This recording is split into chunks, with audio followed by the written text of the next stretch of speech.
নমস্কার বন্ধুরা, বর্তমান খবর ইউটিউব চ্যানেলে আপনাদের সবাইকে অনেক অনেক স্বাগত।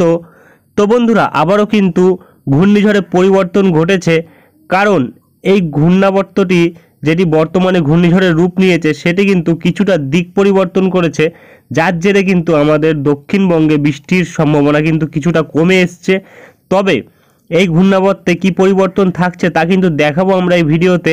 এবং এই ঘূর্ণিঝড় যদিও ঘূর্ণিঝড় রূপ নিচ্ছে, তবে কিন্তু এর ল্যান্ডফলের কতটা সম্ভাবনা থাকছে এবং ল্যান্ডফলের সময় কি এটি ঘূর্ণিঝড় রূপে ল্যান্ডফল করছে নাকি না অতি গভীর নিম্নচাপ থাকছে তা কিন্তু জানিয়ে দিয়েছে আমাদের ভারতীয় মৌসুম ভবন। তো আমাদের ভারতীয় মৌসুম ভবন আর কি জানিয়েছে তা কিন্তু তুলে ধরবো আমরা এই ভিডিওতে। তাই বিস্তারিত জানতে হলে, সঠিক আপডেটটি পেতে হলে ভিডিওটি অবশ্যই শুরু থেকে শেষ অবধি দেখবেন এবং ভালো লেগে থাকলে একটি লাইক করবেন। আর আমাদের ভিডিওটির নিচে একটি লাল রঙের সাবস্ক্রাইব বাটন আছে, সেটিকে টিপে তার পাশে থাকা বেল আইকনটিকে অল অপশানে দিয়ে আমাদের সাথে থাকবেন। এবং আপনারা বর্তমানে ভিডিওটি কোন জেলা বা জায়গা থেকে দেখছেন, সেখানকার আবহাওয়ার পরিস্থিতি কেমন আছে তা কিন্তু অবশ্যই কমেন্ট বক্সে কমেন্ট করে জানাতে ভুলবেন না। তো চলুন বন্ধুরা, আমরা ভিডিওটিকে শুরু করব।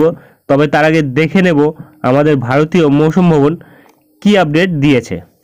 তো বন্ধুরা, আমরা চলে এসেছি ভারতীয় মৌসুম ভবনের আপডেটে। এখানে প্রকাশিত আপডেটে কিন্তু বলা হয়েছে 27 তারিখ এটি কিন্তু ডিপ ডিপ্রেশনে থাকছে এবং 28 তারিখ এটি গিয়ে কিন্তু একটি ঘূর্ণিঝড়ে পরিণত হচ্ছে, যার গাস্টিং কিন্তু থাকতে চলেছে প্রায় 80 কিলোমিটার প্রতি ঘন্টা।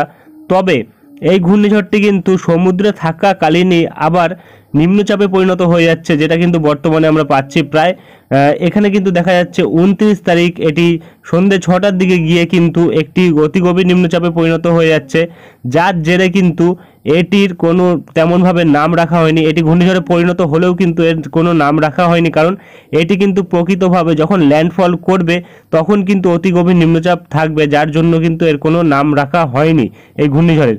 এবং এটি কিন্তু প্রায় 30 তারিখ 1 তারিখের দিকে কিন্তু আমাদের